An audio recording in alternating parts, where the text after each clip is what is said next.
नमस्कार शेतकरी बांधवांनो, सर्वप्रथम मी शेतकरी या यूट्यूब चॅनल मधील एका नवीन व्हिडिओमध्ये मी आपले मनपूर्वक स्वागत करतो। बांधवांनो, आपल्या चॅनलवर असे खूप महत्त्वपूर्ण व्हिडिओ आणि शेतकऱ्याची बाजू मांडणारे व्हिडिओ येत असतात, त्यामुळे आपल्या चॅनलला आताच सबस्क्राईब करून ठेवा। बांधवांनो, आजच्या व्हिडिओमध्ये आपण बघणार आहोत शेतकऱ्याची सध्याची परिस्थिती आणि यावरील तात्काळ उपाय। चला तर सुरू करूया। नमस्कार। सध्या शेतकऱ्याच्या कर्जमाफी आणि कर्जमुक्तीवरून बरीच चर्चा चालू आहे। प्रत्येक जण आपण शेतकऱ्यांचे कसे कैवारी आहोत हे दाखवत आहे। शेतकऱ्याचे काय प्रश्न आहेत हे कोणत्याही राजकीय पुढाऱ्याला माहीत नाहीत किंवा माहीत करून घ्यायचे नाहीत किंवा माहीत असून ते माहीत नाही असे भासवायचे आहे। शेतकऱ्याचे बरेच प्रश्न आहेत, त्यात मुख्य म्हणजे पाणी, वीज, शेतमालाला भाव आहेत। त्याचबरोबर वाढत्या महागाईमुळे त्याला घर कसे चालवायचे हेच कळत नाही आहे। मागील 3 वर्षातील अवस्था अशी आहे की शेतकरी दुष्काळातून सावरला नाही तोवर उत्पन्न इतका झाला की सर्व मालाचे भाव खाली आले। यातून एक गोष्ट झाली, ती म्हणजे या वर्षी जो खर्च केला तो निघत आहे, पण बाकीचे काय? शेतीविषयक धोरण काय असावे याचा विचार केला आणि योग्य नियोजन केले तर याची गरज भासणार नाही। त्यातील काही मुद्दे असे: 1. कर्जमाफी करू नये, त्याऐवजी शेतकऱ्याच्या खात्यात रक्कम जमा करावी आणि कर्जाची मुदत तशीच ठेवून ठराविक कर्जावरील व्याज माफ करावे आणि कर्जाची मुदत वाढवावी। यामुळे सर्वांना समान न्याय मिळण्यास मदत होईल। यावर कोणाला किती रुपये द्यावे याचे नियोजन सरकारने करावे आणि योग्य व्यक्तीच्या खात्यात पैसे जमा होतील हे पाहावे। आपला शेतकरी स्वाभिमानी आहे, तो कधीच फुकटचे मागत नाही, त्याला फक्त त्याचा योग्य मोबदला हवा। 2.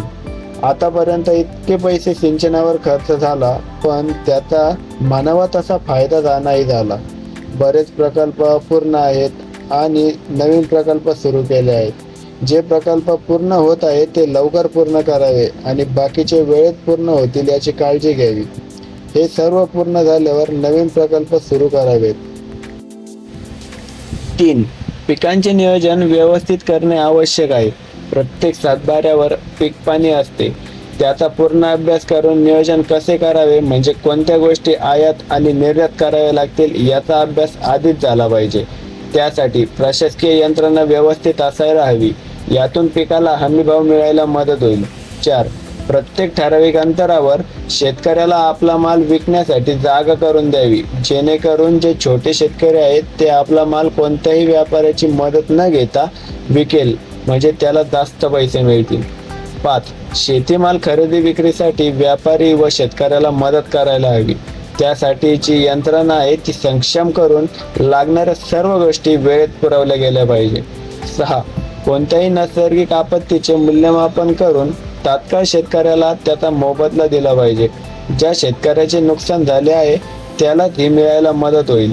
24 ते 48 तासात मूल्यमापन करून त्याचा अहवाल 4 दिवसात तयार झाला पाहिजे।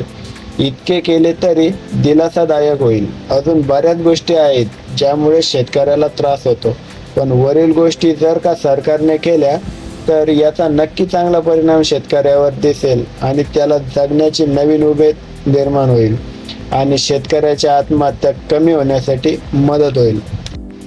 तर मित्रांनो, व्हिडिओमधील मुद्दे हे तुम्हाला पटताय का? कमेंट करून नक्की सांगा। आणि अशाच शेतीविषयक अतिशय माहितीपूर्ण व्हिडिओ, योजना, हवामान व शेतीमाल भाव व शेतकऱ्याच्या शेतातल्या गोष्टी आणि मनातल्या भावना अशाच नवीन पोस्टमधून बघण्यासाठी आपल्या मी शेतकरी या यूट्यूब चॅनलला अभिमानाने सबस्क्राईब करा।